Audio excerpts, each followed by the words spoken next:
कभी ऐसा हुआ है कि दिन भर काम करने के बाद घर आएं और बिना किसी वजह के एकदम थका हुआ या चिड़चिड़ा महसूस कर रहे हों?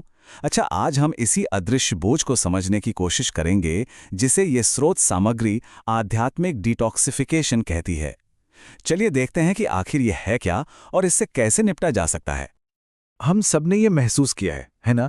किसी भीड़ वाली जगह से लौटने के बाद या किसी तनाव भरी मीटिंग के बाद एक अजीब सी थकान सी महसूस होती है।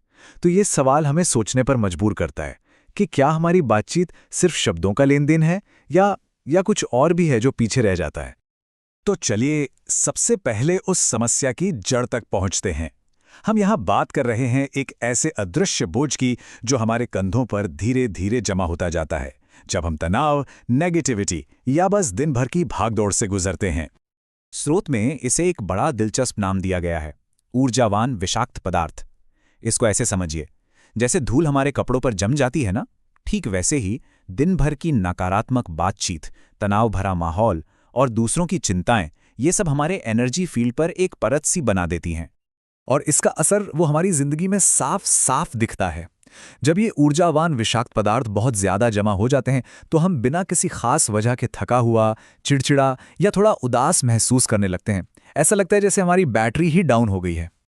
तो सवाल ये उठता है कि हमारा शरीर और मन इन अदृश्य ऊर्जाओं से डील कैसे करता है।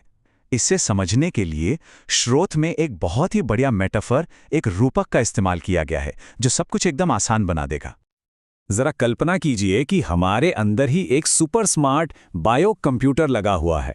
ये कंप्यूटर हमारे आसपास के माहौल को, मतलब लोगों की भावनाओं को, जगहों के वाइब्स को, यहाँ तक कि हमारे अपने विचारों को लगातार स्कैन और प्रोसेस करता रहता है। और जैसे एक कंप्यूटर बहुत ज्यादा वायरस या जंक फाइलों से धीमा पड़ जाता है, ठीक वैसे ही हमारा बायो कंप्यूटर भी इस नेगेटिव एनर्जी से ओवरलोड होकर धीमा हो जाता है। और नतीजा, हम सही फैसले नहीं ले पाते, हमारी क्रिएटिविटी कम हो जाती है और हम बस किसी तरह दिन गुजारने की कोशिश करते हैं। लेकिन यहाँ एक अच्छी खबर भी है। जैसे हम अपने कंप्यूटर को एंटीवायरस से साफ कर सकते हैं, बिल्कुल वैसे ही हम अपने बायो कंप्यूटर को भी रीसेट कर सकते हैं। तो चलिए अब समस्या से समाधान की ओर बढ़ते हैं।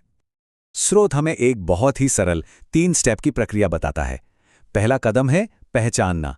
ये महसूस करना कि कौन सी सिचुएशन या कौन सा इंसान हमारी एनर्जी को खींच रहा है। दूसरा कदम है उसे रिलीज करना। ये गहरी सांस लेकर, थोड़ा ध्यान लगाकर या बस कुछ मिनट प्रकृति में बिताकर भी किया जा सकता है।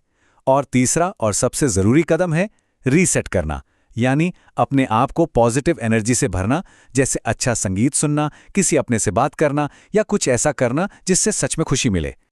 इस पूरी प्रक्रिया को ऊर्जावान स्वच्छता कहा जा सकता है।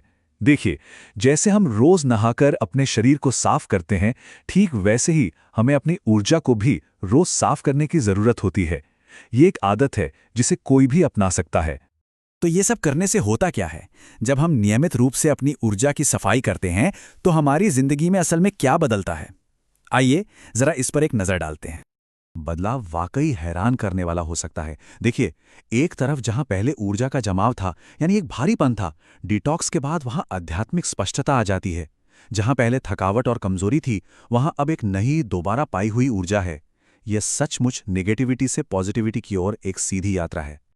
तो असल मकसद सिर्फ कचरा साफ करना नहीं है, ये अपनी असली ताकत, अपनी असली वाइब को वापस पाने के बारे में है, ताकि हम हर दिन को पूरी स्पष्टता, ऊर्जा और शांति के साथ जी सकें।